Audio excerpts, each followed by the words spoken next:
Well, welcome to Math 207, Maymaster. This right here is probably the weirdest thing I've ever done. As we all know, in the spring, we got to meet our students for at least 6 weeks before we all were forced to go online. So we had a sense of each other's personalities and who we were. Well, you guys don't ever get to meet me in person. I would highly encourage you to come to my WebEx office hours. Of course, there are 2 days that are mandatory, and that will give you a little sense, but it's still not quite the same as relaxing in my office or in the classroom, face to face, getting a sense of each other.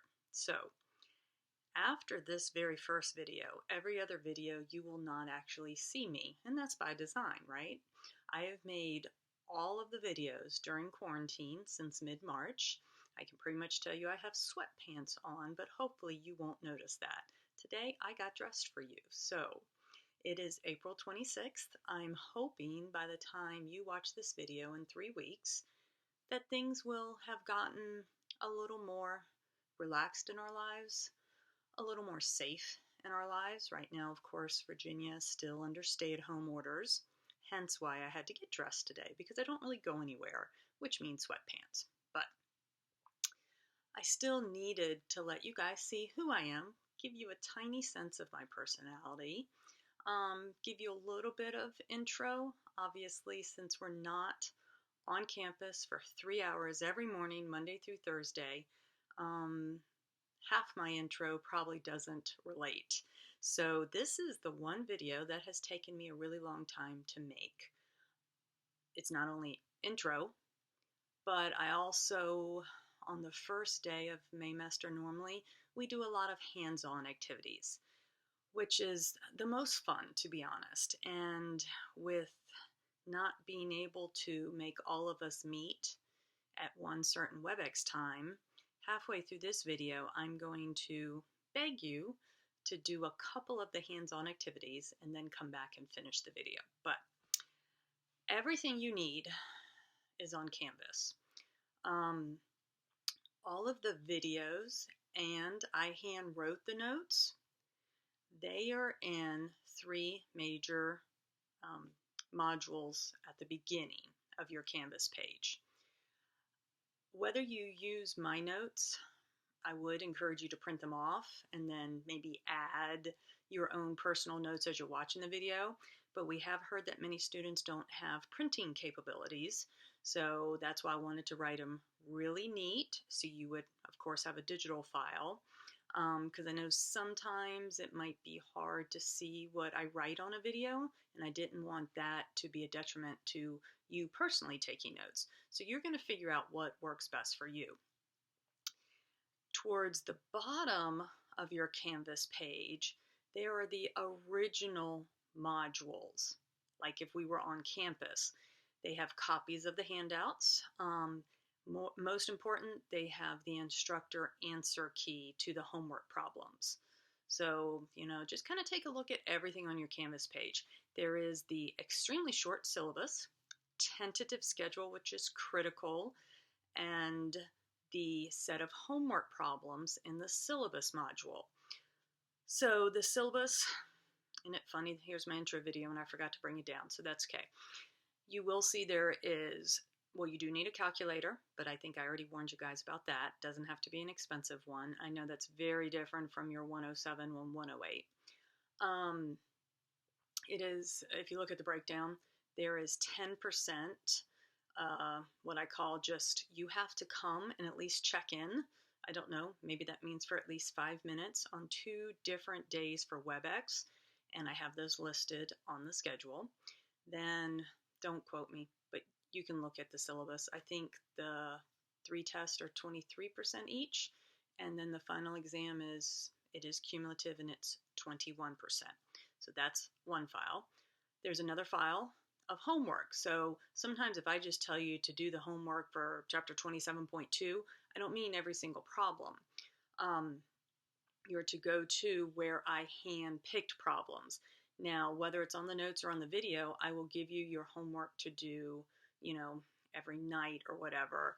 Like today, once I turn this around to the whiteboard, I've assigned most of the problems from 27.2.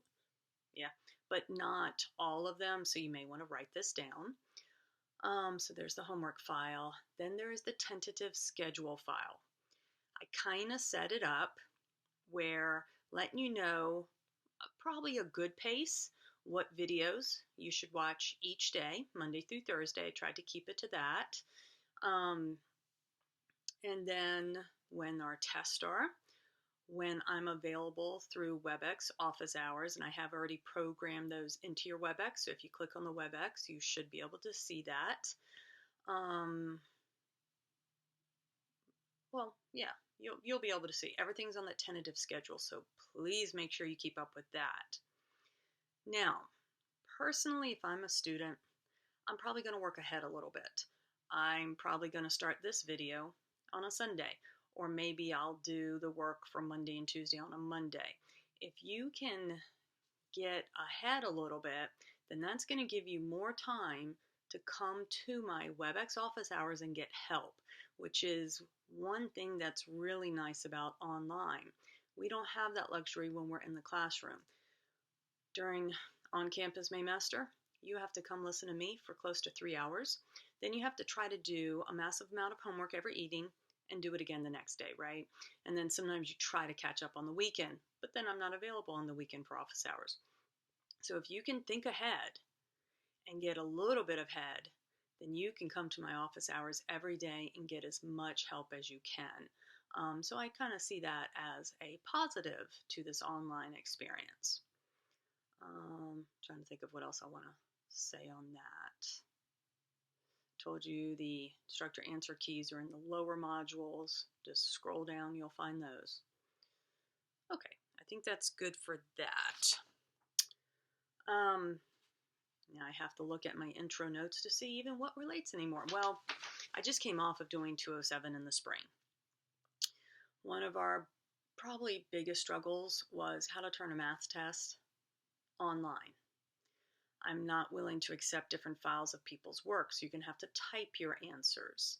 You will see in the modules, I've given you an idea of how do I type math answers in a text box on an online quiz on Canvas. So make sure you look at that way before the test. So you'll get an idea of how much work I want to see, because you're never allowed to just simply give me answers. When you're taking the test, I'm trying to kind of highlight some mistakes students made in the spring that we learned. Don't do the entire test on scratch paper and then start typing, because you might run out of time. Do one problem on scratch paper. You don't have to make it perfect, right? Because I'm never going to see it. Then type your answer into number 1. Then go to number 2. Do it on scratch paper. Then type it in. I think that's much more efficient, but you do have to show me some work. One thing that's very different from 107, 108, even if we were in the classroom, I would be saying this, you're never going to write paragraphs for me, ever. I mean, I think the most you'll probably write for me in like words is like a sentence or 2 max. I'm probably much more mathematical driven. I am not teaching 207 because you guys are future teachers. And I know that's an issue. Some of you guys don't like me because of that. I actually don't care that you're going to be future teachers. I am teaching you mathematics because I want you to be an educated, functioning adult in society. The 3 topics of Math 207 is probability, statistics, and algebra. Okay, probability, you may not need some of that in real life, but I can tell you all the statistics and all of the algebra you do, and I'm very passionate about that. I normally teach Math 220, which of course is all statistics way past anything we would even cover in Math 307, and particularly in 207.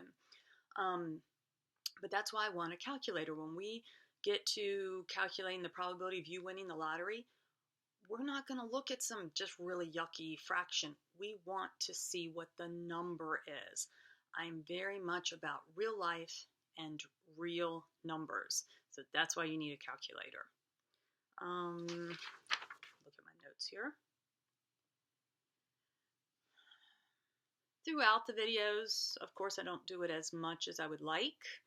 Um, I don't teach 307 anymore, but when I did a whole lot more there.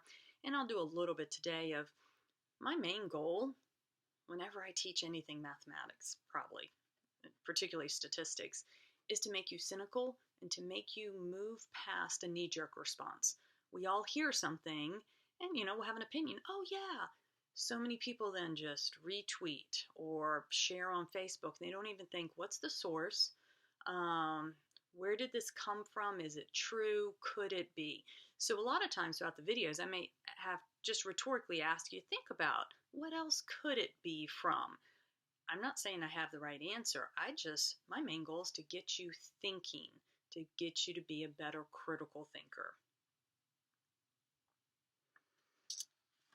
This probably relates to more WebEx office hours because there might be more than one person, on WebEx at a time, just like when we are in the classroom. I know it's very hard for students to say a wrong answer, but as I'm helping you with homework, it is so helpful if you can ramble or show me what you did wrong, because then, see, at some point you don't need to just hear the right answers from me. What you need for me to do is try to figure out where you're going wrong, what misconception, what common mistake you're making. So then if we can fix that, we have fixed a whole lot more than just that one problem, right? If you're ever, maybe it's not WebEx office hours time, and you're really stuck on a problem, if you just can take a picture with your iPhone of your work and whatever the problem is and email me directly, don't go through Canvas. Sometimes Canvas doesn't like pictures. I can then look at it to see what you're doing wrong. So that's a pretty helpful thing also.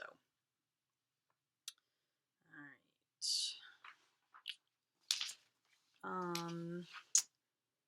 We're probably going to go, again, this first time, only time you're going to get to see me, we're probably going to go back and forth between the whiteboard and some, again, random stuff I have here. All right, so that's going to be the homework after you watch today's video.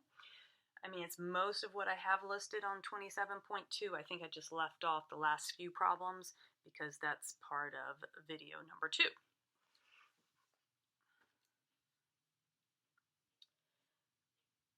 While we're here at the whiteboard, just one quick little intro I always like to do. I usually collect how many of you got it right and wrong in class. We don't get to do that though. Pause the video if you need to write that down. That's the beauty of this too, right? You can pause the video anytime you need to take a break. You don't have that luxury in the classroom.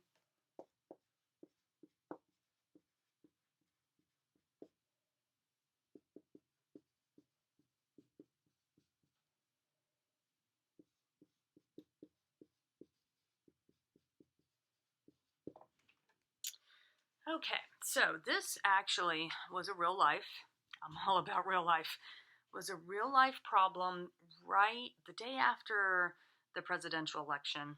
What was it, 3 or 4 years ago? They had not counted all the votes yet, so this was the very next morning, and they were talking about, well, I guess it was Clinton, being her popular vote, not the Electoral College, that she was up 120,000. Now, at that point, they had only counted 120 million votes because, this was just the day after. So 120,000 sounds like a massive amount of votes that Clinton had over Trump, right? It is very hard for not only our students, but for us, ourselves, to wrap our mind around really big numbers. So I want you to pause the video now. I want you to figure out what percent, that's really important because I want percent to form. 120,000 is what percent of 120 million? So take a couple minutes to do that and then come back. All right, now remember, you're allowed to use calculator. You sort of probably have to know what 120,000 looks like and what 120 million looks like. This problem should be able to be done so easily without a calculator. Look, I think so much of coming off of 107 and 108, you have to show every single step that sometimes we lose the easy shortcuts in life. Let's start erasing zeros. 1, 2, 3, 4. I'm going to erase those 4 zeros, which means I can erase those 4. What does erasing mean? I'm just dividing the top and bottom by the same thing, right? Basically, I'm dividing them by 10,000. All right, now my comma's in an awkward spot, so let me rewrite this. All right, this is begging to be divided by 12 on top and bottom. Divide by 12. 12,000 divided by 12 is 1,000. Now, just from place value system in 107, 108, you should know what that is. I'm going to come at this 2 different ways. Well, think about what 1 over 100 is. Well, if that confuses you, hold on. 1 out of 10, oops, you can't see that. 1 out of 10 is 0.1. 1 out of 100 is 0.01. 1 out of 1,000 is 0.001. Just basing it off of hopefully something you already know. Or place value. Tenths, hundredths, thousandths. 1/1000th. Tenths, hundredths, thousandths. This is the decimal form. How do you then turn it into percent form? If you have decimal form, you're basically going to multiply it by 100. 0.1% is the answer. 0.1%. Okay? I do expect that you already know how to do this. You don't have to do long division. You are never going to do long division and long multiplication for me. This problem should be able to be done without a calculator, but if you needed to use a calculator, making sure you know how to go from decimal form to percent form, and vice versa. If you have percent form, do you know how to get the decimal form? This is something that a lot of my students will continue to mess up for the entire month, so please make sure you're okay with decimal to percent. All right, so that's just an example of real life needing to understand percents, decimals, large values, place value, things like that. We'll turn this back to me while I decide what else we're going to do first. A few more little intro things. Of course, this has to do with probability and statistics, which we are going to be starting today. I don't think I loaded this for you. I think I'm going to be able to hold it. Okay, so these are 3 lottery tickets I normally buy before I come into the classroom. Okay, the first 2 I did actually hand pick, and then the third one was just a computer pick. Okay, and then I normally ask the class this question out loud. In general, so really the first 2 are the same, right? So don't worry about that. Let's just look at B and C. You can see how I kind of put a bracket. B and C. Which one do you think the general public thinks has a higher probability of coming up? Like, it costs money to buy a lottery ticket. B or C, which one would the general public prefer to spend their money on? So kind of just think about that in your head, for a few seconds. Most people are going to pick C. It looks more random. It feels like a lottery ticket. We've probably seen where they put, the lottery winner numbers up on TV or in a newspaper or something. B, the one that starts with 40, that's just a little too cool looking, right?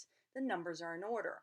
And this is what I mean by we have to understand mathematics. It doesn't matter what our feelings and emotions are. I have the same feeling and emotion as you do. That lottery ticket B is a little too cool. Lottery ticket C, yeah, that looks like a lottery ticket. B and C have the exact same probability of coming up. And we're going to talk about lottery tickets, in probably about a week. It's on one of the videos. But I'm going to put this down now. We, as humans, have an understanding that 41 comes after 40, 42 comes after 41, 43 comes after 42, right?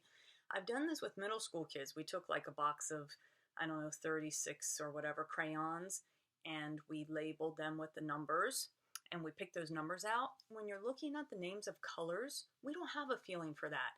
Unless it's Roy G. Biv, the rainbow, right? That's about the only order of colors that we have a human emotion attached to it. So, or you could just pick some random Greek symbols if you don't know the Greek alphabet, right? Turn those numbers into Greek symbols. You're not going to have a feeling of, oh, that one is cool. That one's not cool. It's the exact same probability. Reason why I always play 40 through 44, number one, 4 is my lucky number. Number two, it's easy for me to remember. And number three, if I ever win the lottery, I think it's going to be really cool that it's a cool number, you know, like USA Today, and everybody's going to probably write an article on it because it's a really cool number. Why am I so passionate about teaching you, just even in this intro, a tiny bit about the probability? Because here's the problem in America in mathematics. If you don't understand mathematics, someone is going to take advantage of you.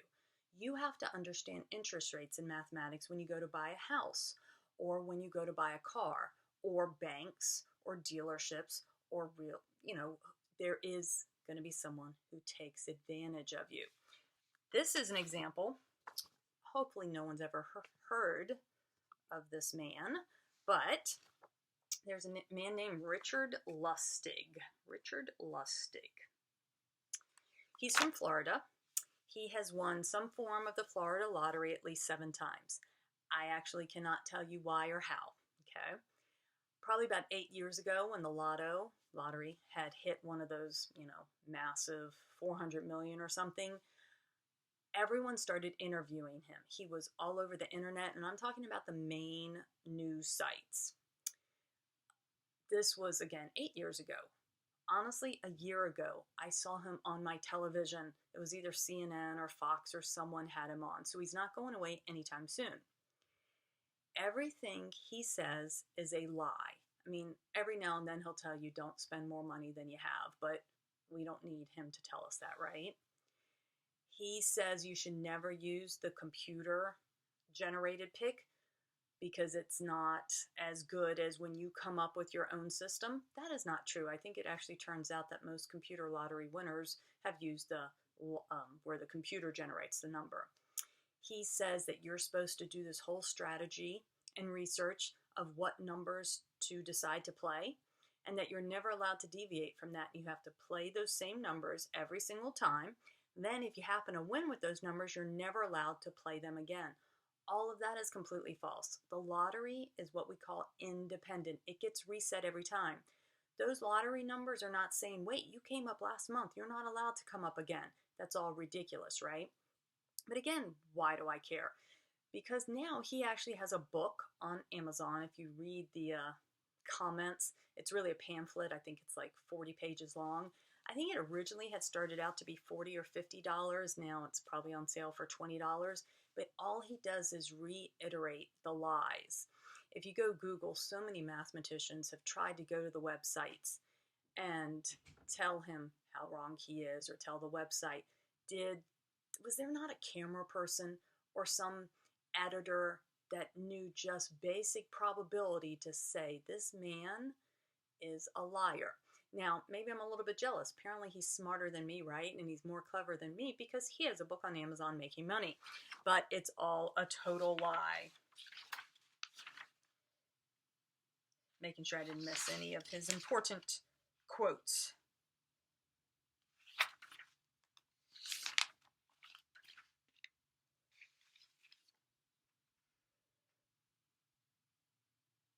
Yeah. So he was out there to take advantage, try to convince the normal American who doesn't understand mathematics to buy his book, that he was going to be able to teach them how to win the lottery. And it was all a lie. The only way you can win the lottery is to buy a ticket, right? And if you buy more tickets, that is the only way to increase your chance of winning the lottery. All right, did lotto. I loaded this file right near video number 1. So if you can't see this really well, you could always split the screen and go pull it up. These were just some cute um, kid probability worksheets. And part of this, because again, I taught Math 307 for so many years that I used them as my guinea pigs. Sometimes I would just go to the internet, print off some activity, come in there and do it with them, and then we would kind of analyze it and see how it goes. And this was one that at the time I didn't realize. I think it probably came from the UK. They have a unique sense of humor. But let me kind of just at least tell you what I like and what I don't like. And some of it is, of course, is my opinion. You can form your own. But I like these basic probability activities where it's just having the kids try to say, hey, is it certain, meaning 100% probability? Is it impossible, 0% probability? Or, maybe just somewhere in the middle. Of course, it depends on what grade you're teaching as to how specific you get. And this had like 50 different things on it, so I thought that was kind of cool. But I want to pick on some. I mean, some of these are fine, and the whole gist of the activity I actually love, but always read before you bring it into a classroom.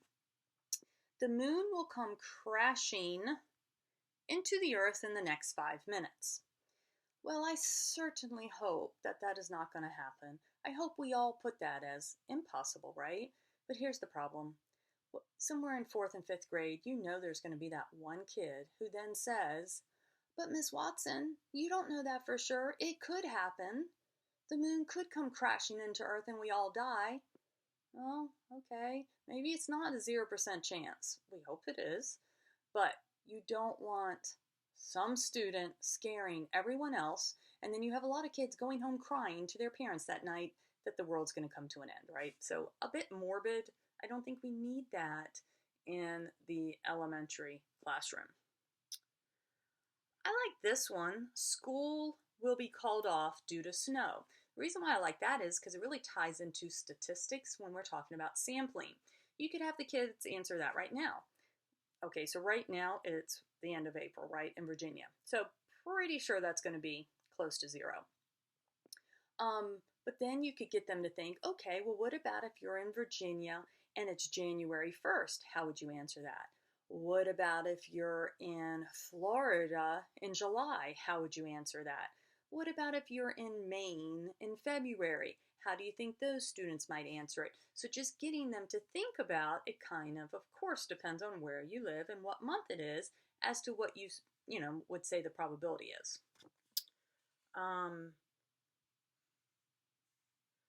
Somebody will go to the hospital. Now, it's not humorous, but ironically sad that we're in the middle of the COVID virus right now, right? But let's forget that. I try not to talk about that on my videos because I actually feel like we all need a break from that. So, I still, on any given day, do not necessarily want younger kids to think about that maybe someone they know and love is going to get sick and have to go to the hospital. I just don't think that's needed on a fun probability worksheet. So I'm not a fan of that. Look at this one. If you throw a cat into the air, it will land on its feet. Now, if you're doing this in elementary school, what's going to happen that night? Yes, unfortunately, there are going to be kids that go home and throw their cats into the air to test it out. I don't find that funny. You'll learn through these videos. I'm a cat lover. I don't even want to throw a dog into the air, right? Yeah, not nice to throw cats. We don't need that. So always read. Don't be like me. Always read before you bring in. Okay, this was from some probably NCTM book I found in Roop upstairs on the 3rd floor. So again, this one's getting a little more specific. Of course, you see impossible, certain, and the halfway mark, but it also has other tick marks in there. You run 20 miles in an hour. I actually like that one too, because depending on your grade level, the kids may have no idea how fast 20 miles per hour is. So I think this can really get into cross-curricular, where you start maybe even using the internet or looking at, speed limit signs, but how fast does normally a person walk? How about ride a bike? Just, most of us riding a bike, not like the Tour de France. How about the road in front of your school? What's the speed limit there? How about the highway that goes to grandma's? What's the speed limit there? What's the fastest person that's ever run? What's the fastest animal? Things like that. So just using something like that, you can actually go cross curricular and bring in so many other topics. Your neighbor's cat has 4 legs. I wanted to point out how people's experience and perspective comes into math class also. When I filled that out, I thought they were just trying to make sure that kids knew that cats are animals that have 4 legs, as opposed to like spiders. Anyway, so I like put that at certain. But of course, one year I had a person who, of course, had a cat with 3 legs. There are plenty of cats who are born deformed or got hit by a car or something happened. So we hope that it's, a high probability, but not every cat has 4 legs, just like not every human has 2 legs. What's the next one say? The sun will rise tomorrow. Here is another one, and this is from America. Yeah, pretty sure that's certain, but there's going to be the kid that says, you don't know when the world's going to end. You do not know 100% that the sun's going to rise tomorrow. And then other kids are going to go home and cry themselves to sleep, so not needed. You toss a coin and get at least one head. Keep it to basic things. Okay. All right, so this is what's going to happen over the next little while. And again, remember, you can pause, go to the bathroom, take a 10-minute break whenever you want. We're going to take some notes. Then I'm going to have you do some quick little hands-on thing. Then we'll come back and take more notes.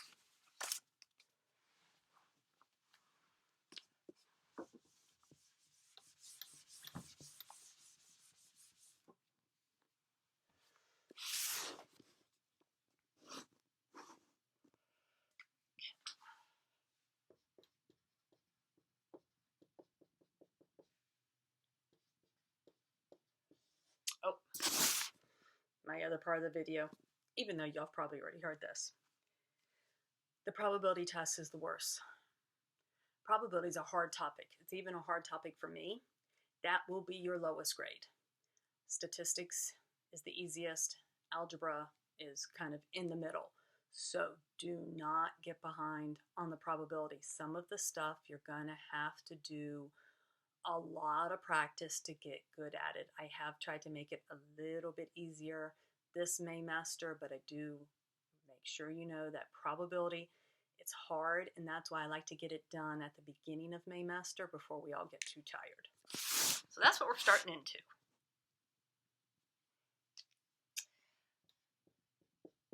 So kind of getting back to my little intro, that 120 million thing. Let me write this. Fraction, decimal, percent, proportion. Now, just vaguely, these are not all exactly equal, but they all mean the same thing. They're all different forms. Like 1/2 is 0.5. We can call the 1/2 a proportion, or it's 50%, right? It's all the same thing. So make sure you know that if you're in decimal form or proportion fraction form, the numbers run from 0 to 1. If you're in percent form, of course, it goes 0 to 100%.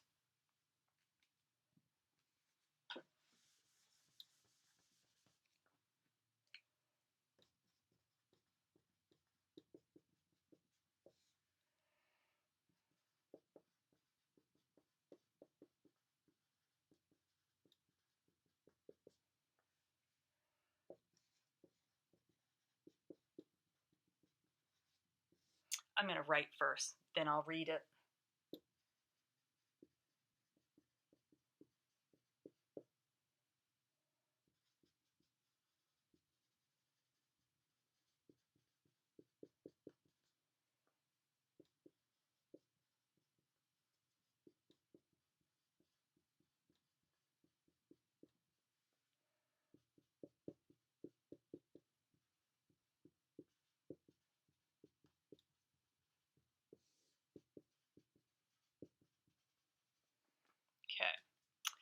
So the first type of probability we have is empirical. The word empirical in the English language means from experience or an accumulation of experimental results.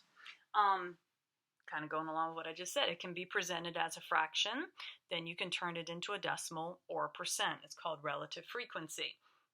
Like things that are very common in the elementary school classroom is to flip Hershey Kisses.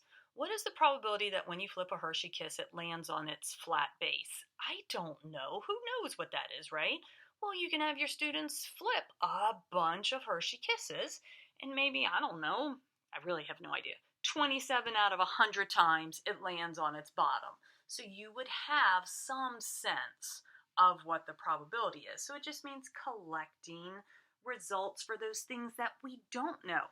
Now, what I find highly amusing about your book, they did not get rid of it. It's in all editions, even the new edition.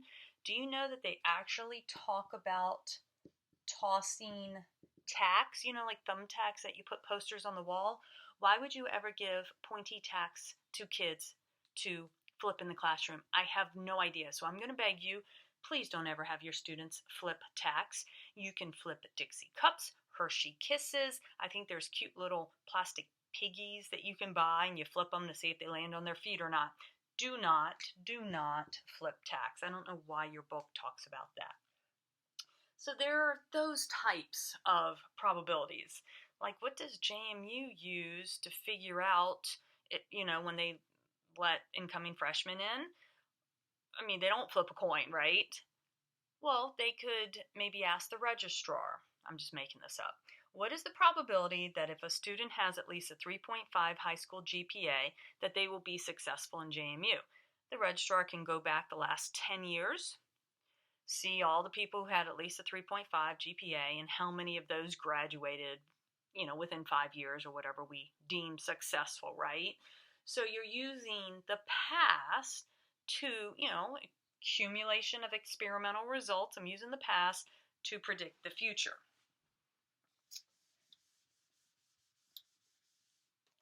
Then the second type is probably what most people think of when we think of probability, the classical or the theoretical.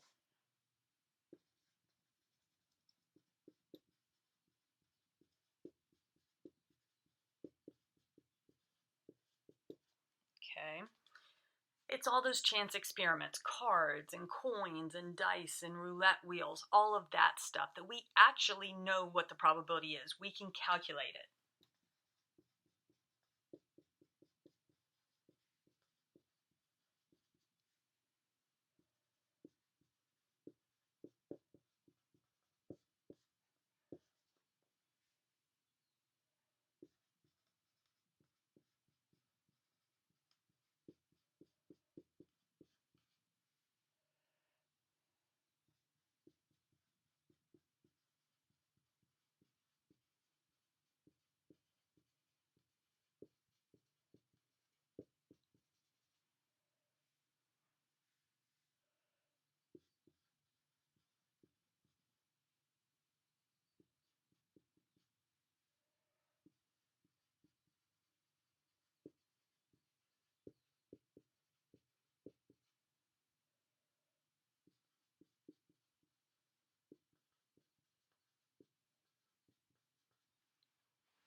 So whether you're doing the empirical or the classical, make sure you understand that all probability is based on long term.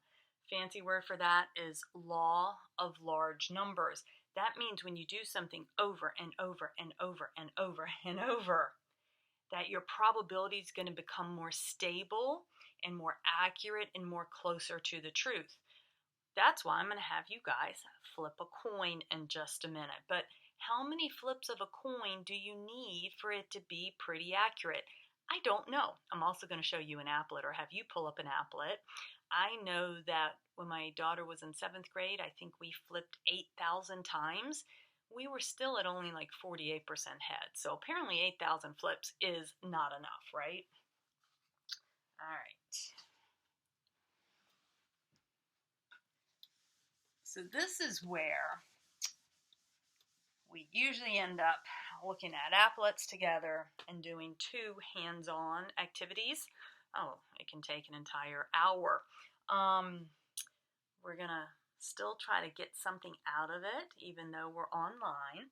So let's start with coins. Okay, so obviously I'm not going to know if you do this, but I really would encourage you, beg you, is that the word, to do this. Okay, first I want 5 groups of 10. 1, 2, 3, 4, 5. Okay, 1, 2, 3,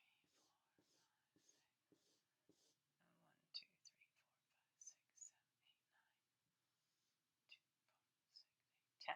Okay, I want you to flip a coin 50 times.